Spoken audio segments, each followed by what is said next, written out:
ये भी खबरें आ रही थी कि कुछ टूरिस्ट ये कह रहे हैं कि हवाई अड्डा बंद हो गया, हम कैसे भाग सकते हैं। मेरी तो उनसे यही गुजारिश होगी कि भागने की ज़रूरत नहीं है। फिलहाल थोड़ा सा सब्र करिए। मैं दफ्तर में बैठा हूँ, हमारे श्रीनगर शहर, जम्मू शहर की स्कूलें जो है वो खुले हैं, बाज़ार खुले हैं। यहाँ लोग अपने घरों में सहमे हुए बैठे नहीं हैं। फ़िलहाल डरने की ज़रूरत नहीं है। अगर खुदा न खास्ता हालात जो हैं वो इस तरह की करवट लें कि हमें उसके बारे में कुछ और सोचना होगा, तो मैं पहला वो शख्स हूँ जो उनको कहेगा कि शायद ये मौजू वक्त नहीं है उनका यहाँ रहने का। लेकिन वो नौबत नहीं आई है। हवाई अड्डा बंद है, वो हम जानते हैं, लेकिन हमारा हाईवे खुला है, इसलिए डर की कोई ज़रूरत नहीं है। लोगों को अचानक यहाँ से भागने की कोई ज़रूरत नहीं है। हमने बॉर्डर और एलओसी के नज़दीक जो डिस्ट्रिक्ट्स हैं वहाँ स्कूल और एजुकेशनल इंस्टीट्यूशंस बंद किए हैं, लेकिन बाकी जगह हम नहीं चाहते हैं कि खामखा डर फैले, इसलिए हमने जानबूझ के जम्मू शहर, श्रीनगर शहर वगैरह में स्कूल बंद नहीं किए हैं। अब देखेंगे हालात किस तरह बनते हैं, उसके बाद फैसला कर लेंगे कि कहाँ तक इसमें चीन का हाथ है या टर्की का हाथ है या किसी और मुल्क का हाथ है। मैं जम्मू कश्मीर का वज़ीर आला हूँ। मेरी ज़िम्मेदारी है कि जम्मू कश्मीर के अंदरूनी हालात जो हैं ठीक रहें, यहाँ की जो सिविलियन पॉपुलेशन जो है उनको कम से कम तकलीफ़ का सामना करना पड़े, हमारे हस्पताल जो हैं वो ठीक से काम करें।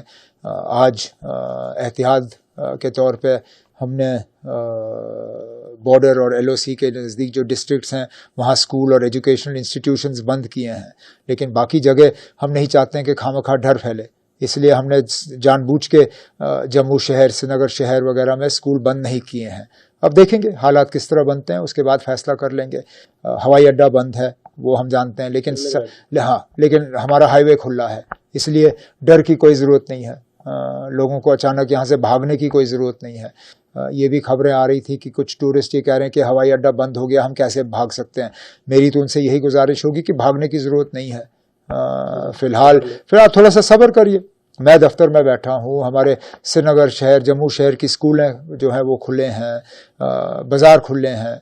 यहाँ लोग अपने घरों में सहमे हुए बैठे नहीं हैं। फ़िलहाल डरने की ज़रूरत नहीं है। अगर खुदा न खास्ता हालात जो हैं वो इस तरह की करवट लें कि हमें उसके बारे में कुछ और सोचना होगा, तो मैं पहला वो शख्स हूँ जो उनको कहेगा कि शायद ये मौजू वक्त नहीं है उनका यहाँ रहने का। लेकिन वो नौबत नहीं आई है। मैंने अभी कुछ देर पहले तमाम जो हमारे डिस्ट्रिक्ट कलेक्टर्स हैं, डीसीज़ हैं, बॉर्डर और एलओसी के नज़दीक, कठुआ से लेके बारामूला, कुपवारा तक, मैंने सबसे वीडियो कॉन्फ्रेंसिंग पे बात की। यहाँ तक कि डीसी पुंछ भी वीडियो कॉन्फ्रेंस में शामिल हो सका, हालांकि वहाँ पे अभी भी उनके घर के नज़दीक जो है शेलिंग चल रही है। उन सब से बात करके मैंने हालात का जो है जायज़ा लिया है।